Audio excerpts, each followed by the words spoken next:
제천 화재 참사 유가족을 지원하겠다며 충북도 의원들이 발의한 조례안이 상임위원회에서 부결됐습니다. 조례 발의에 참여했던 도의원들이 갑자기 입장을 바꿨습니다. 카지노 사업에 투자하면 매일 2% 수익을 주겠다고 속여 18억 원을 가로챈 일당이 경찰에 붙잡혔습니다. 투자금은 대부분 도박으로 날렸습니다. 공유 킥보드가 학생들의 이동수단으로 자리 잡고 있지만 안전모 착용은 잘 지켜지지 않고 있습니다. 급기야 대학에서 안전모 나눠주기 행사를 열었습니다. 폭염의 기세가 좀처럼 꺾이지 않는 가운데 손님은 줄고 농산물 가격까지 오르면서 대목을 앞둔 상인들의 한숨이 깊어지고 있습니다. 네, 시청자 여러분 안녕하십니까? 계속해서 MBC 뉴스투데이 충북입니다. 제천 스포츠센터 화재 참사 7주기를 앞두고 충북도의회가 유족에게 위로금까지 지급하는 조례를 준비했습니다. 그러나 해당 지역구 도의원과 해당 상임위원들이 발의한 조례가 상임위에서 부결됐는데요. 자신들이 발의한 조례를 부결했다는 점에서 논란입니다. 이지현 기자가 보도합니다. 충북도의회 제420회 임시회 2차 본회의를 앞두고 열린 건설환경소방위원회. 지난 2017년 69명의 사상자를 낸 제천 화재 참사 유족 위로금 지원 조례안이 안건에 올랐습니다. 유가족을 위로하고 지역사회 안정에 이바지하기 위하여 조례를 제정하려는 것입니다. 유가족들은 충청북도에 손해배상 청구 소송을 냈다 패소해 소송비 1억 7천만 원까지 물게 된 상황. 지난 2월 김영환 지사가 유족을 직접 만나 딱한 사정을 듣고 지원 대책을 약속했고 여기에 의회가 화답해 조례를 만들면서 소송비를 면제해줬습니다.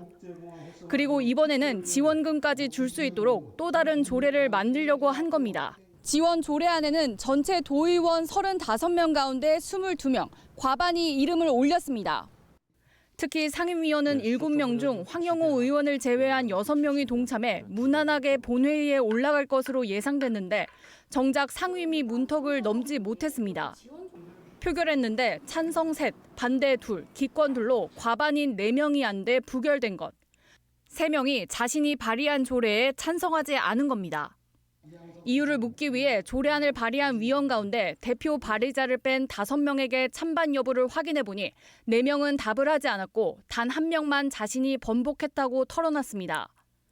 이 도의원은 당시엔 지역구 동료 의원의 부탁 때문에 동의해줬던 것이라고 말했습니다. 심사 과정에서 명확히 반대 의견을 밝혔던 다른 위원은 그 이유를 이렇게 설명했습니다. 유족들이 손해배상 청구 소송에서 패소했는데 조례로 다시 지원하는 게 맞냐는 겁니다. 개인 돈이라고 하면 제가 소송에서 패소를 했음에도 불구하고 저에게 피해 보상을 하시겠어요? 이거는 우리 도민의 아픔을 제 질의 끝났고 답변 원하지 않았어요. 소송 결과와는 별개로 도의적 차원의 지원을 기대했던 유족들은 갑갑함을 호소했습니다. 서로가 치유하고 화합하고 그런 게 더 중요해서 저는 여기서 큰 의미를 부여했었는데 이게 잘 안 되네요. 조례안을 대표 발의한 지역구 도의원은 다음 회기에 다시 같은 조례를 발의하겠다는 계획인데 문턱을 넘을 수 있을지는 미지수입니다. MBC 뉴스 이지연입니다. 더불어민주당 등 6개 야당이 오송 참사 국정조사를 추진 중인 가운데 유가족 협의회와 생존자 협의회, 또 참사 시민대책위가 여당의 동참을 촉구했습니다. 이들은 서승우 국민의힘 충북도당 위원장을 만나 여당이 국정조사에 대한 입장을 밝히지 않았다며 지역 국회의원들과 함께 중앙당에 국정조사 촉구 의견을 내달라고 요청했습니다. 이에 서승우 도당 위원장은 역할을 고민하겠다며 다음 달 당협위원장 회의에서 논의하겠다는 뜻을 밝힌 것으로 전해졌습니다. 카지노 환전 사업에 투자하면 매일 수익금을 준다고 속여 18억 원을 가로챈 일당이 경찰에 붙잡혔습니다. 새 투자금을 기존 투자자에게 수익으로 주는 이른바 돌려막기 방식이었는데 보험금을 모두 날린 암 환자도 있었고 또 사기당한 것을 알게 된 피해자 가족이 숨진 사례도 있었습니다. 이초원 기자의 보도입니다. 카지노 투자 사무실에 경찰이 들이닥쳐 컴퓨터와 서류들을 압수수색합니다. 카지노 환전 사업에 투자하면 매일 투자금의 2%를 수익으로 주고 3개월 뒤 원금을 돌려준다고 홍보한 사무실입니다. 지난해 7월부터 8개월 동안 이 말을 듣고 51명이 18억 원을 투자했습니다. 알고 보니 투자 사기. 새 투자금을 기존 투자자에게 수익으로 주는 돌려막기 방식이었는데 카지노 환전 사업에는 아예 투자한 적이 없었습니다. 1억 원을 사기당한 피해자 가족은 충격을 받아 숨졌고 암투병 중인 70대는 보험금 1,700만 원을 고스란히 날렸습니다. 투자를 해서 그거를 이자라도 조금 받아서 언니 생활이라도 해 그래가지고 했던 것이 한 달 조금 이제 이렇게 프로테지가 한 달 나오고 딱 문 닫아버렸어요. 처음에는 약속대로 매일 수익금이 들어왔고 신규 투자자를 데려오면 투자금의 10%를 소개비로 줘 소문을 듣고 어르신들이 몰렸습니다. 하지만 수익금 입금은 한 달을 넘기지 못했습니다. 투자금 상당액을 온라인 도박으로 탕진했기 때문입니다. 일당 중 한 명은 조직폭력배였는데 신고하면 수익금을 받지 못한다며 피해자들을 협박하기도 했습니다. 주로 이제 노인분들을 상대로 이제 그 투자를 받았는데 사업 내용을 구체적으로 알려주지도 않고 주변에서 그냥 투자를 해서 수익을 봤다 이런 내용만 얘기를 한 상태에서 투자를 받은 것으로. 경찰은 사기범 일행 5명을 검거해 이 가운데 3명을 검찰에 구속 송치했습니다. MBC 뉴스 이초원입니다. 공유 킥보드와 자전거가 특히 학생들의 이동수단으로 자리 잡고 있습니다. 하지만 관련 사고가 끊이질 않지요. 이 도로에서 사고 위험을 접해본 운전자들도 많을 겁니다. 자, 이런 가운데 대학에서는 학생들의 안전한 킥보드 이용 방안을 고심하고 있습니다. 보도에 허지희 기자입니다.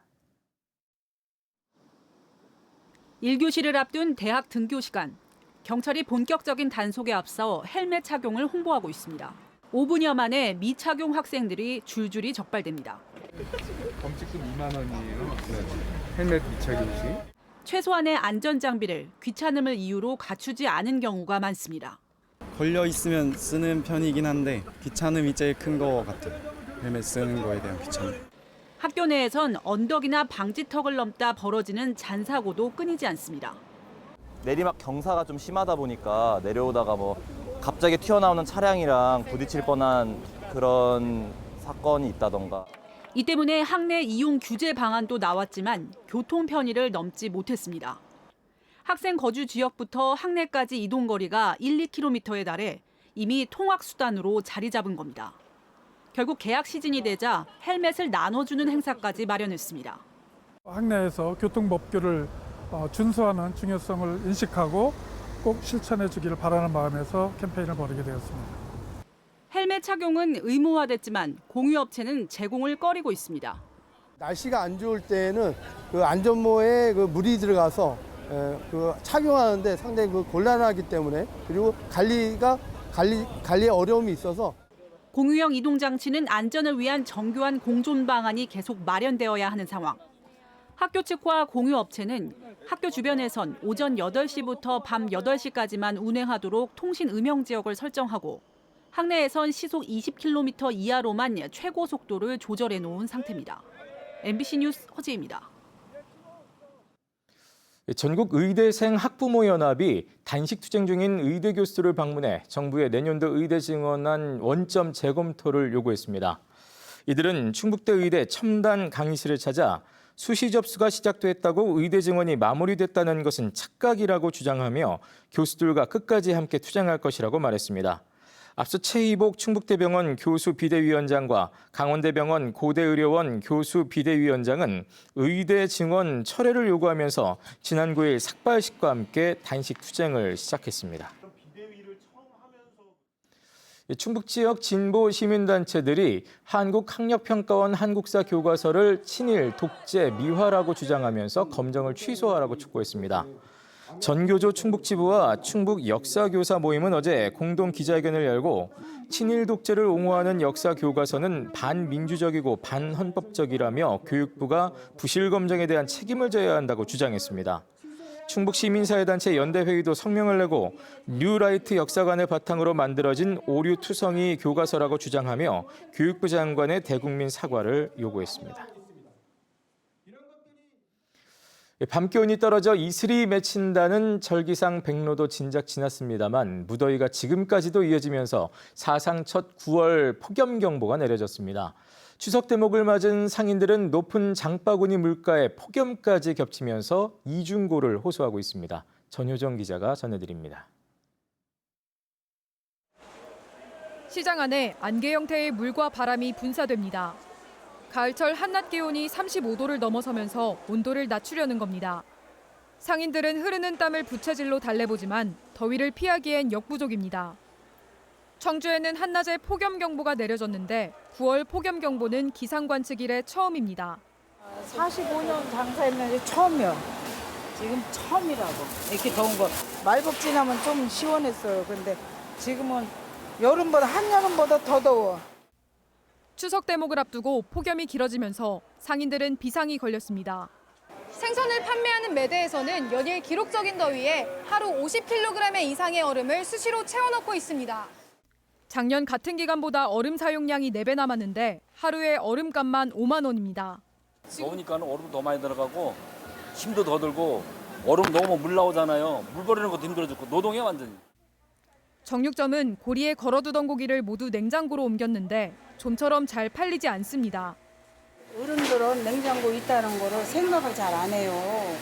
옛날 어른들은 이런 내장 같은 거는 그래갖고서 하나 못 내놔요. 그리고 판매가 많이 줄었어요. 폭염에 전통시장을 찾는 사람도 줄어든 데다 높은 장바구니 물가에 추석 대목은 옛말입니다. 팔지 못하고 상해서 버리는 물건이 많아 상인들은 울상을 짓고 있습니다. 배추든지 열무든지 이런 게 전부 다 샘물이잖아. 그래서 힘들지. 날이 뜨거우면 상하잖아.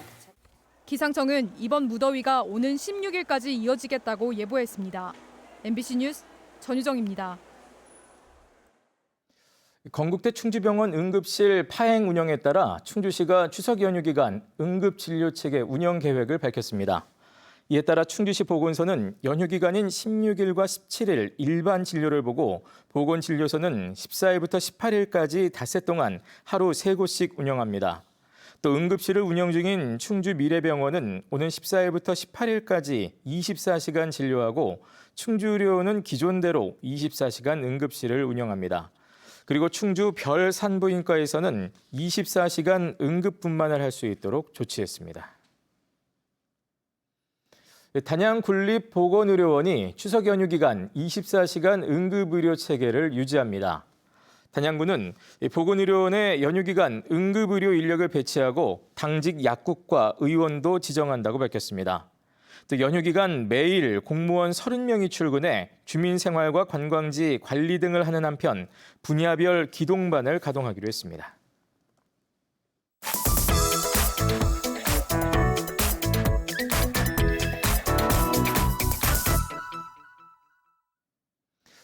전북 전주에는 시민 누구나 무료로 라면을 끓여 먹을 수 있는 라면 카페가 있습니다. 고립된 위기 가구를 집 밖으로 끌어내보자는 취지에서 도입된 것인데요.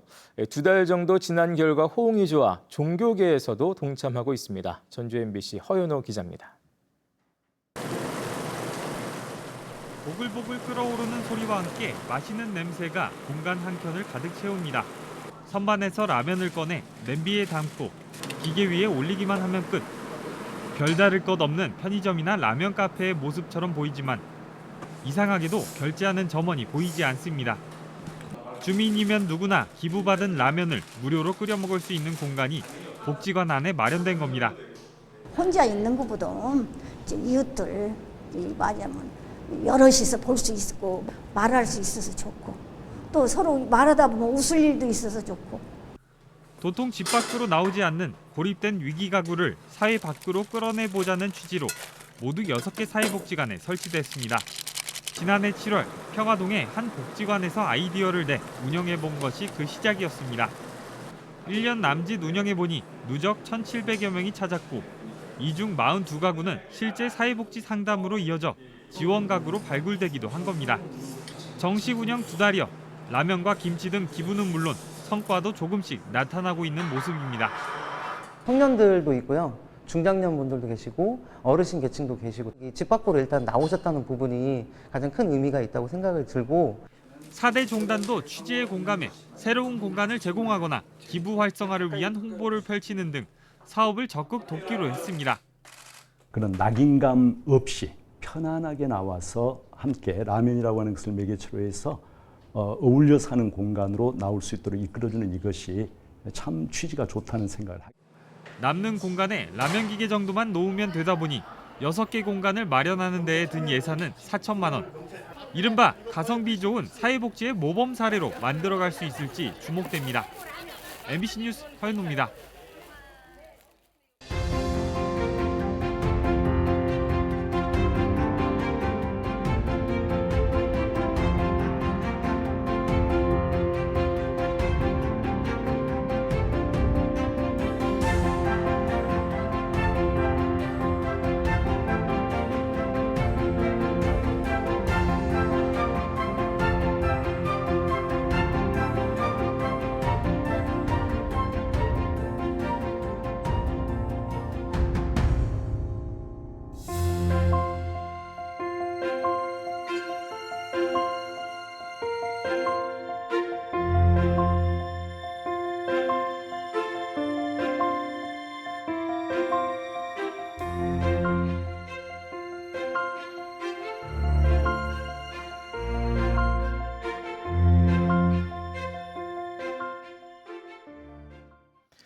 식품의약품안전처 건물에서 직원이 추락사해 경찰과 노동당국이 수사에 나섰습니다. 고용노동부는 지난 10일 청주시 오송읍 식약처 건물 옥상에서 30대 인턴 직원이 추락사한 사건과 관련해 직장 내 괴롭힘이 있었는지 식약처에 조사를 지시하기로 했습니다. 숨진 직원은 6개월 동안 인턴으로 근무했으며 이달 말 계약 만료를 앞두고 있었습니다. 청주 세광고 투수 권민규가 프로야구 신인 드래프트에서 2라운드 2순위로 하나이글스에 지명됐습니다. 권민규는 189cm의 장신 좌완 투수로 탄탄한 기본기를 갖춘 부드러운 투구 자세와 정교한 제구력을 가진 것으로 평가받고 있습니다. 한편 세광고 투수 우승환은 9라운드에서 삼성 라이온즈의 선택을 받았습니다. 2024 제천 한방바이오 박람회를 기념해 김창규 제천시장과 최명현 제천 한방바이오 진흥재단 이사장이 프로야구 시구와 시타를 했습니다.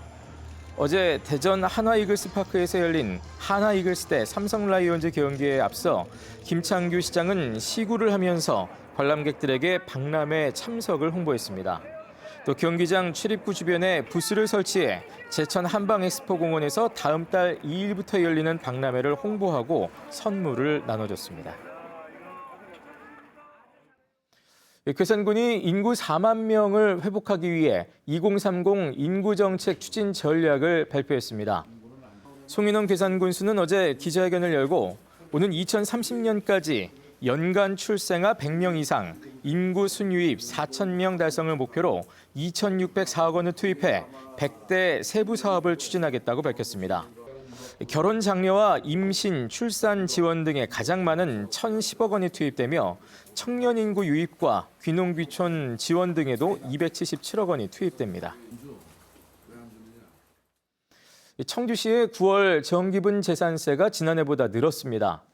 청주시가 부과한 9월 정기분 재산세는 21만 9천여 건에 798억 원으로 지난해보다 6천여 건 30억 원이 늘었습니다.